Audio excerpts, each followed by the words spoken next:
Kwanza ni jambo la kumshukuru Mwenyezi Mungu, tumesafiri salama, tumerudi salama, na katika yale malengo ambayo yalitupeleka Algeria hatujafanikiwa kupata pointi 3, lakini tunasema alhamdulillah tumepata pointi 1, pointi ambayo kwenye Champions League hatua ya makundi ukipata away kwenye nchi kama Algeria una kila sababu ya kujipongeza.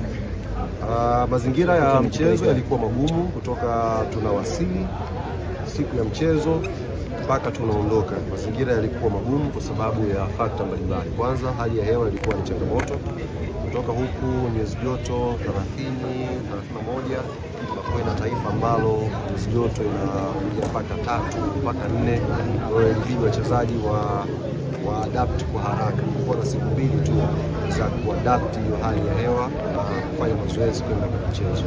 Lakini pia mazingira, of course, sasa hivi kwa uzoefu ambao tuko nao, hii haiwezi kuwa excuse. Unapokwenda nchi za Kiarabu wakiwa tena wametoka kupoteza mchezo wao wa kwanza, lazima mchezo wa pili kuwe na vitu vingi. Mashabiki wao ni mashabiki ambao wana demand muda wote. Iko pati moja ambayo ni pati nzuri ya mashabiki wao, na iko pati nyingine ni pati mbaya. Pati ambayo sisi wa Tanzania tunatakiwa tujifunze, tusipende timu zetu kwa maneno. Tusipende timu zetu kwenye mitandao ya kijamii. Tufanye kama ambavyo nchi za kaskazini zinafanya zinapokuja timu zao. Yes, Kabiliwa wamekula chuma 4 mechi ya kwanza, lakini ndani ya masaa 3 tiketi zimeuzwa, zimemalizika, tiketi 55. Sio jambo jepesi, jambo ambalo inabidi na sisi jamii ya mpira wa Tanzania tujifunze kwenye mapenzi haya. Lakini upande mbaya ni upande wa vurugu. Na nitumie fursa hii kuwaambia mashabiki wa Yanga, nimeona mitandaoni wakijiapiza kwamba watalipa kisasi. Kisasi kizuri kwenye mpira kinalipwa kwenye pitch, hakilipwi kwa vurugu. Wametufanyia vurugu, lakini mambo ambayo yameshamalizika. Jambo la kumshukuru Mwenyezi Mungu kwa kuwa na madhara yote. Hakuna mtu ambaye imetua tu simu zinaanza kuita. Nani? Unaweza kuta jasusi huyo. Unajua kimsingi imeniuma, tuzungumza, lakini imeniuma sana. Naona umeanza mpaka umeisha nipo angani, sina internet. Sijui kilichoendelea. Kwa sababu sasa jasusi wanataka kunigia taarifa. Nitakuja kuwapa. Hamna taarifa za ndani, nitawapa msio na wasiwasi. Kwa hiyo tunamshukuru Mwenyezi Mungu katika mazingira haya. Lazima shabiki tujifunze kupenda timu zetu kwa vitendo, lakini tusijifunze kufanya vurugu pindi ambapo timu zetu zinafuta matokeo. Leo hii nani anajua, pengine umejiweka kwenye hatari ya kufungiwa, kuna adhabu klabu zinapata. Kwa hiyo ni vurugu za muda, lakini madhara yake ni makubwa. Sasa hivi CAF faini zao ni kubwa sana.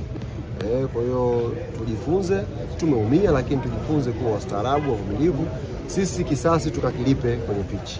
Kuna hatua yote ambayo umechukua labda kupeleka barua ya malalamiko CAF? Sasa sisi hatua namba 1 ni tunapeleka malalamiko yetu kwa msimamizi wa mchezo, general coordinator ambaye yuko pale. Lakini tukio lilikuwa linahusisha usalama, maana kuna security officer wa CAF yuko pale.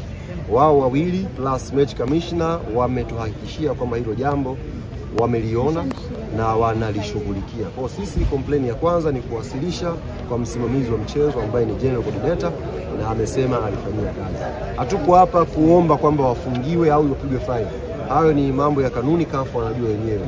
Tunachoomba hapa sio kwa Yanga, kwa timu zote zinapokwenda kwenye mazingira haya ya nchi za kaskazini, basi kuwe na usalama zaidi wa kulinda wachezaji, kulinda maafisa. Nyie mmeona chupa zikirushwa uwanjani. Hamjaona mimi nilipokuwa napambana kukopa chupa huko jukwani.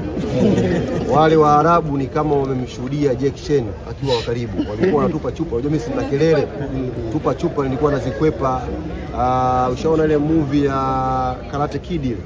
Nilikuwa napiga chupa zinapitia namna hii. Wenyewe wamenipigia saluti. Wamesema pamoja na yote lakini kile chuma mimi nimekwepa mawe Temeke chupa ya maji. Alipiga zikapita, lakini si jambo zuri. Kwa hiyo tumeongea na wale wasimamizi wa mchezo waweze kulifanyia kazi. Kocha imekuwa ni muda mfupi, lakini mabadiliko yanaonekana ni makubwa sana. Sasa huyu sio kocha. Huyu ni sayansi ya mpira. Mimi nimekuwa mkisikia watu wakisema, wachambuzi wakisema kwamba football ni science. Football ni science. Science yenyewe ndio pepo. Kwa hiyo huyu hahitaji muda mrefu. anahitaji kuwa kwenye uwanja, kuwaona wachezaji na kupanga vitu vyake. Na si ametuambia hata kwenye mahojiano yake amesema ndio kwanza kama ni asilimia 25. Naendelea kujenga. Yes, asilimia 20. Ana wiki 3 tu hapo. Naendelea kujenga kitu changu. Asilimia 25 Farabati amekufa. Nasemaje? Ikishafika asilimia 100. Asilimia 100. Haya matatizo mlioyasikia ya afya ya akili yatakuwa makubwa mara kama 25 iko hiyo, amchagui kiwanja. Maana tumeona ni Amani, tumeona kule mnacheza kama mko kwenu. Ikifika 100 itakuwaje? Nimesema kocha amesema sasa hivi anachokiandaa kama ni asilimia 25. Zikifika asilimia 100, nimuombe waziri wa afya Daktari Mchengerwa, hospitali kama Mirembe zingesogezwa pale Kariakoo Msimbazi ili tusipate shida ya kusafirisha watu. Zikifika 100 tu, matatizo ya afya ya akili maeneo ya Msimbazi yatakuwa mengi sana. Kwa hiyo hospitali ijengwe, basi isiwe kubwa, wachukue ghorofa moja, floor moja tu iwekwe pale, wenye matatizo ya afya ya akili kwenye mpira wanaingizwa mwe. Wampende jirani kama wanampenda. Mna jirani mwehu anapendwa. Na nimeshangaa waandishi, kimsingi nimeshangaa sana. Mmekuja hapa na hamjachukua tahadhari zozote. Hali ni mbaya ndugu zangu. Kila mmoja atembee na kamba isipungua mita 5-6. Unaweza kukutana na mtu kumbe kashakuwa mwehu hujui. Piga kamba, toa taarifa polisi kwamba nimekutana na mtu ana shida ya afya ya akili, nimemtuliza hapa, mje mchukue mtu wenu. Wameshasema kwamba wako wengi. Sasa hii hali kwanza mkutano umeendaje? Imeniuma sana niwaambie ukweli. Jado akupe ndoo. Mpe ndoo. Ukweli umeanza mpaka umeisha. Nimeunga ile internet ya angani na yenyewe inaenda slow. Yaani nimeumia kweli kukosa huo mkutano mkubwa leo wa klabu namba 5. Nasikia wamekalia viti kama wapo kwenye kipaimara. Nipe ndoo tu. Umeenda vizuri mkutano? Basi sawa.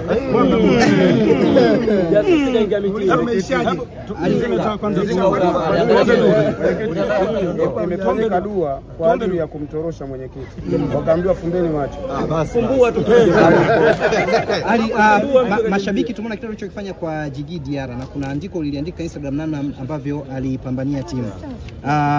Mipango kuwashirikisha mashabiki wote sasa ambao wanahudhuria uwanjani iko vipi? Mechi ya Fountain Gate ambayo itakuwa ni tarehe 4. Nitangaza tu rasmi kutokea leo. Hii Diarra aliyokota hapa leo hii ni hela ya maji. Hii ni hela tu ya maji. Maokoto yenyewe atayapata tarehe 4 pale KMC.